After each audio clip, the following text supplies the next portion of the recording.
Okay,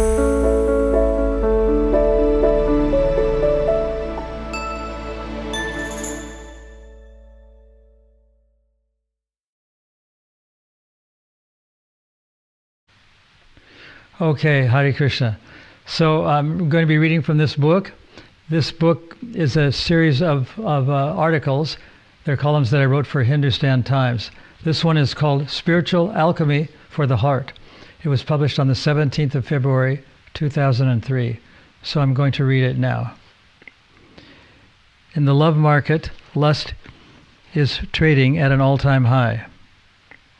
The forecast on values is dire. Religion just crashed. Therapists get rich as victims of affection disease. And who wants the dry life of a sadhu? And who wants the dry life of a sadhu? A metaphysical tale concerns a man who regularly visited his glamorous but disinterested prostitute. In those days, the illicit affair always started with a meal prepared by the hostess, who served her customer first. But on this particular night, she brought out two identical portions for him, one in an iron dish and one in a gold container.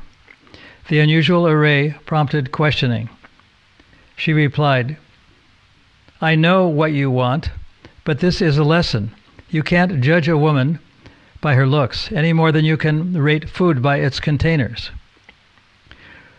Her graphic portrayal also reminds us that sexual rapture doesn't equate with lifelong devotion.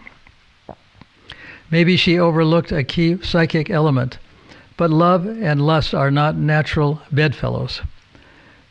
Marriage used to be viewed as a duty and an honorable institution rather than a perfect romance.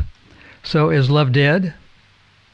Krishna, often called the god of love, is sometimes referred to as a childhood thief, a youthful philanderer, and an adult murderer.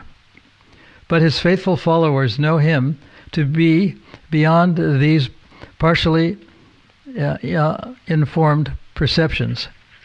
His childhood on earth, his activities with the gopis, and his exploits in the Kurukshetra battle are like nothing of this world, any more than prema can accurately be defined as love. The point is that God love operates in an entirely different dimension. Study of the Lord's reciprocal attraction for all living beings leads to a deep understanding of human need: psychological, physical, economic, intellectual, and spiritual. Sadhu worshippers of Krishna have feelings which are redirected rather than sublimated or suppressed. This is the true meaning of coming to one's senses. Nothing is lost.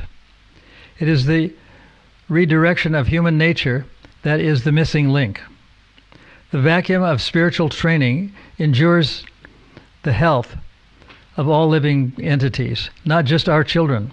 Conversely, the study of intricacies can generate immense benefit and even cure many of Earth's ills. You can't force love or learning. But if we bring this dimension back into education, we all win, as love of God includes every emotion, defining movement, and feeling our hearts are capable of.